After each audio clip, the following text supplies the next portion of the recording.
Hello everyone, Brian Harris here. This presentation is designed for the teachers and the staff of the Casa Grande Elementary School District. As you know, last spring was the first time our students participated in the AZMERIT test. AZMERIT test results will be released from the Department of Education during the month of October. As a result, in the next few weeks and the next few months, we will be hearing a lot about AZMERIT. We will no doubt be reading stories in the newspaper and in the media and online. In addition, we can anticipate that some parents and community members, and perhaps even students themselves, will have questions about the results and what they mean. While it's unlikely that families will receive test results for their students by the time we have parent conferences in a couple of weeks, it is likely that parents and other community members will have some questions about AZMERIT, the results, and the district's plans to meet the needs of our students. As a result, we have created this short presentation to provide you with some background and updated information about the AZMERIT test so that you can have accurate information when you talk with parents and community members. Let's start with some basics. AZMERIT is the required annual statewide achievement test that replaces AIMS. With the exception of 4th grade and 8th grade science, students no longer take the AIMS test. AIMS is a thing of the past. Students in grades 3 through 8 take the AZMERIT test in reading, writing, and math in late March through early May of each year. Depending on the school and factors related to technology, students either take the AZMERIT test online or in a traditional paper and pencil method. The AZMERIT test, which is untimed, is designed to gauge the progress of students towards meeting Arizona's College and Career Ready standards. You may recall that a couple of years ago, Arizona decided to refer to their adoption of the Common Core standards as Arizona's College and Career Ready standards. The AZMERIT test is aligned to those new standards. The rationale for creating a new test was pretty simple. The AIMS test was based on the previous standards. Now that we have Arizona's College and Career Ready standards, we needed a new assessment that better tracked progress towards those new standards. So we have AZMERIT. Since we have a new test, it would also make sense that we have different descriptors and different labels to go along with it. Let's take a moment to look at the performance level descriptors that will be used by AZMERIT. When students took the AIMS test, they got back the FAME rating you are all familiar with. Falls far below, approaches, meets, or exceeds in relation to the standards. AZMERIT uses a different set of descriptors. What you see on the screen is a sample of a student report. We will not take time to go in depth into this report, but I do want to make sure that you see the new descriptors. On the left side of the screen is the entire report, although we will not take time during this presentation to go into the back side of the report. Each child will receive one of these reports for math and one for ELA. On the right side of the screen, I have enlarged part of the report that is commonly referred to as a barrel graph. On that graph, you'll see the 4 performance levels: minimally proficient, partially proficient, proficient, and highly proficient.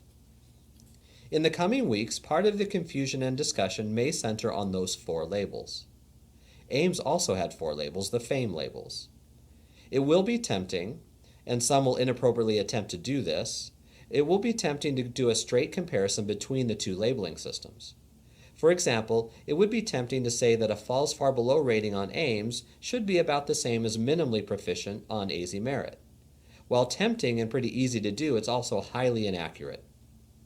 We'll discuss why that's the case in just a moment. For now, be ready to speak and think in terms of minimally proficient, partially proficient, proficient, and highly proficient.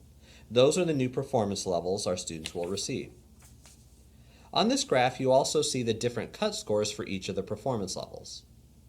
The cut score is the minimum number or score a student needs to fall within each level.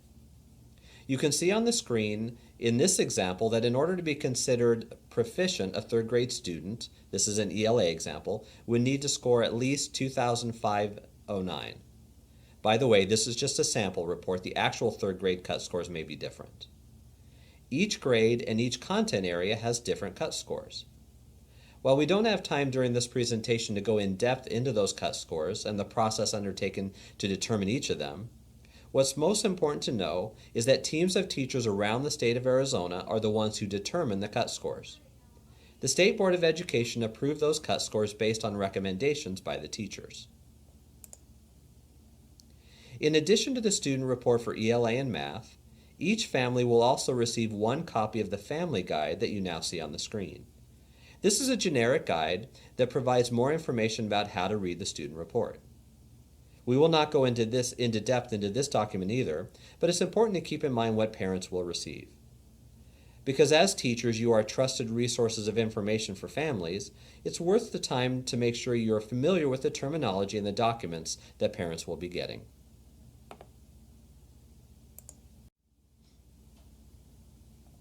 In addition to the documents provided from the state, we have created an additional resource titled Parents Guide to AZMERIT. We have customized this document for our parents in our community. During parent conferences, you will have copies of this document for each of your students. Please make sure to provide this document to every family. It is not expected that you necessarily take time to speak to every family about AZMERIT, but we want to have this document given to each family. Let's take a moment to walk through the Parents Guide. On the front near the top, I've provided a quick definition, where you see "Did you know?" of AZMERIT. Here we remind parents that AZMERIT is aligned to our new standards. Although I don't say it explicitly in that paragraph, it might help some parents to know that AZMERIT replaces AIMS. The rest of the majority of this document, both front and back, is in Q&A format. I'll briefly elaborate on each of the questions on that document. So, how do AIMS and AZMERIT compare? Simply put, they don't. As I mentioned earlier, we anticipate that some people will try to do that. They'll try to compare the two tests, but it would be inaccurate to do so. You've heard the cliche of apples and oranges, that you can't compare them. Well, this is a perfect example. AIMS and AZMERIT measured entirely different sets of standards. What the AZMERIT provides is a new baseline from which we can make future comparisons, but we cannot make comparisons to the past. What will likely be disconcerting for parents and students is that we anticipate across the state pretty low test results. This is where people will want to try to compare AZMERIT and AIMS. For example, last year across the state, we had somewhere around 3/4 of our 4th grade students scoring meets or exceeds on AIMS. That was last year. This year, when using AZMERIT, we'll probably have somewhere in the range of 1/3 scoring proficient or highly proficient. So those numbers are pretty drastic. Does this mean all of a sudden that our students' scores have dropped? Well, this is a question you may hear in the community. Why did our scores drop? Well, let's think about this for a minute. This was the first year that our students took AZMERIT. They didn't have anywhere to drop from. This is our new baseline. The only way that you could use the word drop is if you compare 2015 AZMERIT to 2014 AIMS results. But as we know, we can't do that. So what can we say about these scores? When asked by parents and community members, we remind them that this is the first time we've given the test. This is our new baseline. Our students didn't all of a sudden overnight become less capable. What happened is that we have a brand new test, assessing a different set of standards, and doing it in a way that focuses much more on application and critical thinking than rote memorization. Some people are using the term reset to describe where we are with the AZMERIT results. And I think that term really works well here. We have reset to a new baseline for future comparisons. It's also important to note that every state that has adopted a new test that's aligned to the Common Core standards has experienced low test results in their initial year. This has happened all over the country, from New York to Connecticut. It's normal for scores to be relatively low when implementing a new form of assessment. So if you're asked by a parent or a community member about why our scores dropped, or quote-unquote dropped, the best response is just simply to listen to them and then attempt to educate them on the differences between the two tests. As an analogy, comparing AIMS and AZMERIT is a bit like comparing basketball and football scores. Both sports will give you a numeric score. Both sports have teams and athletes. Both sports have rules to follow and standard plays and coaches and uniforms and the like. And sometimes you'll even see a really high football score that's similar to a really low basketball score. In a lot of ways, they look alike. But it would be absolutely silly to try to compare the two scores between football and basketball. They're totally different games. Now let's jump into some of the other questions that parents or community members might ask. The next one is, are these new standards harder? Well, it's probably better to use the term different rather than harder.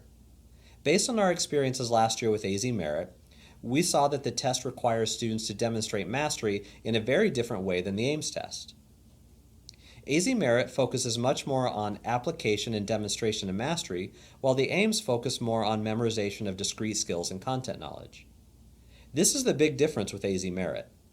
Not only do our students have to have some knowledge, but they have to be able to apply and think critically and problem solve in order to score well on AZMERIT. But this is also good news for us. While it will be difficult and probably even a bit emotional to see low test scores, it's also a clear challenge to help prepare our students to be critical thinkers and problem solvers. Those are the skills that our students will need in order to thrive in the 21st century. So what are we doing to prepare our kids to succeed on AZMERIT? This is a question that may be asked of you, especially in the light of our probable low test scores. This is one of the 3 questions that are addressed on the back of the Parent's Guide.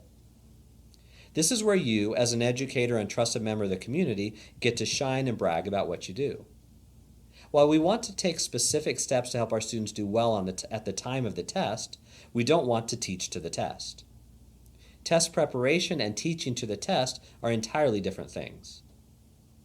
For example, we want to ensure that our students have the basic technology skills to navigate an online assessment. That only makes sense. That's helping to prepare them for the test. However, we don't spend our entire year as a test prep factory doing nothing but drill and practice. Not only is that bad practice, it's not what our parents or our students want for their education. So if you're asked this question, help parents and students to understand that the best test prep is deep understanding and the development of skills such as critical thinking and problem solving.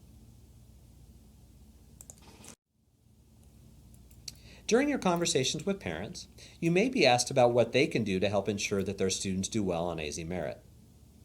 The answer to this question is pretty similar to the previous question. But at home, we want to encourage parents to be as active as possible with their child's education. Assure parents that what you're asking students to do, the way you've designed the learning, is built upon the goal of helping students master concepts and content in a deep and meaningful way. This again is where you get to shine. You know your kids, you know that they're way more than a number, you know that they're way more than a test score, but work with parents to provide any necessary resources or support and also help them to appreciate the uniqueness of their children, where they excel and where they need additional help.